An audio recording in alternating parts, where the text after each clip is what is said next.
Hey everyone, this is the Atheist side, and today I'm going to have a look at a video from crossexam.org that features Frank Turek's 4 questions that apparently, quote unquote, prove Christianity. I'm going to review the 4 questions and show why and how the arguments made are flawed. Let's dive right in. The reason that we believe Christianity is true is because the answer to 4 questions is yes. How about the first question? Does truth exist? Obviously, you hear people say all the time, there is no truth, or you got your truth, I got my truth, all truth is relative. When somebody says there is no truth, you ought to ask that person a question. You ought to say, is that true? Is it true that there's no truth? Because if it's true that there's no truth, the claim there is no truth can't be true, but it claims to be true. In other words, it's a self-defeating claim. Of course there's truth. If there was no truth, an atheist couldn't be right that there was no God. So there is truth. Frank is right here. There is, in fact, truth. However, I do feel like he's using this fact to bash atheists a little. Frank points out that if there was no truth, atheists couldn't be right about the non-existence of God. But he doesn't get to mention that theists couldn't be right about the existence of God either. It's a bit nitpicky, but I felt I had to point this out. Question number 2, does God exist? There are several arguments for the existence of God. Let me just give you one. Even atheists today are admitting that space, matter, and time had a beginning out of nothing. This is where Frank makes his first big mistake. We still don't know whether space actually had a beginning. Frank says that even atheists are admitting it, but gives no actual evidence. The fact that some atheists are quote-unquote admitting it also has no bearing on the truth of the claim. Just because some proponents of a certain viewpoint are quote-unquote admitting something, that doesn't make it true.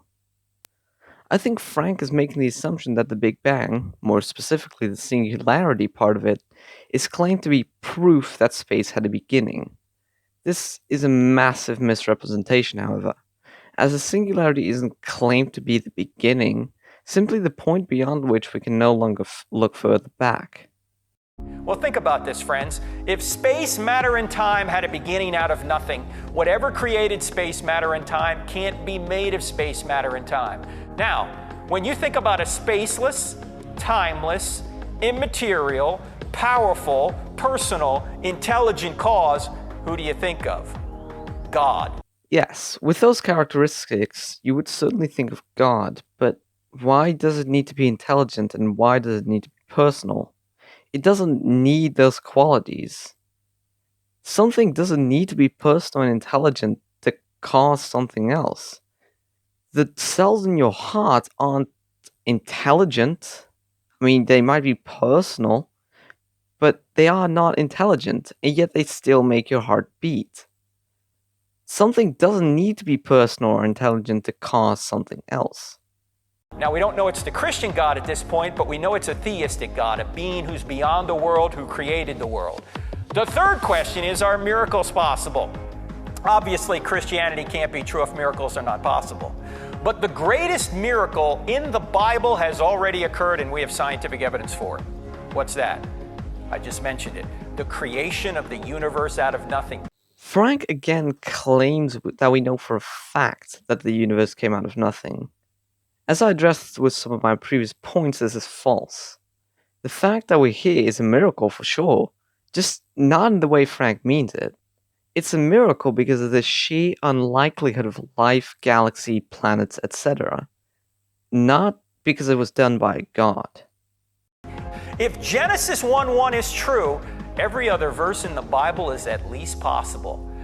This is probably Frank's most ridiculous point yet. He points out that if Genesis 1 is true, every other verse is at least possible. It has no more merit than if I were to say, well, if Harry Potter exists, all the events in the Harry Potter books are at least possible, which is a true statement, but doesn't prove or disprove anything. Just because something is possible, it doesn't mean it's true. Something with a 0.000000001% possibility of happening is definitely possible, but in all likelihood, it hasn't happened. So the final question, the fourth question, which gets us all the way to the Christian God is the New Testament reliable enough to show us that Jesus rose from the dead? The reason we believe in Christianity is because an event occurred, the resurrection. Now, I have to ask you this. Why would the Jewish writers of the New Testament, all were Jewish with the exception of Luke, why would they invent a resurrected Jesus?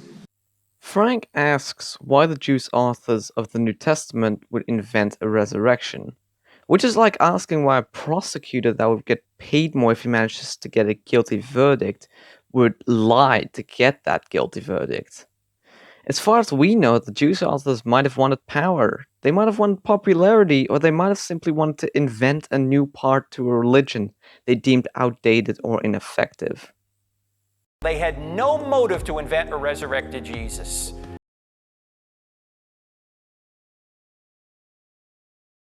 And certainly they could not have invented it in Jerusalem, where an empty tomb existed. So, an empty tomb doesn't prove anything. It would be no better if I claimed to be resurrected from the dead yesterday and quote-unquote proved it by showing that there's an empty tomb in a cemetery just a few miles down the road. Now, even if the New Testament never existed, Christianity would still be true. Why? Because Christianity is based on an event, the resurrection. Do you realize there were thousands of Christians before a line in the New Testament was ever written? Why? Because an event occurred. Frank seems to imply here that just because something is based on an event, it would be true. Something being based on an unproved and anecdotal event does not prove its truth. I could say my bowl of soup just magically refilled, and that was then evidence for an all-powerful soup god, which would be ridiculous. But it's the same as saying that Christianity is true because of the supposed resurrection. Something being based on an event doesn't make its claims true.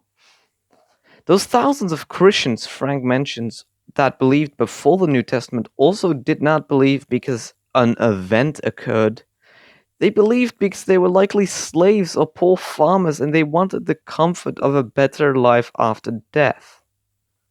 Plus, they lived thousands of years ago. People weren't exactly the most enlightened in those times. That's why we believe in Christianity.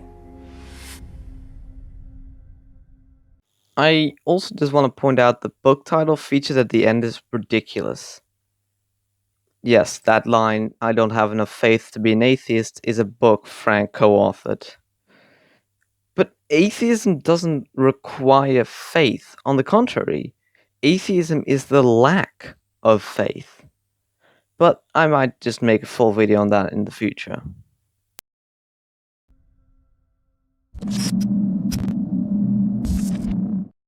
And that concludes the video.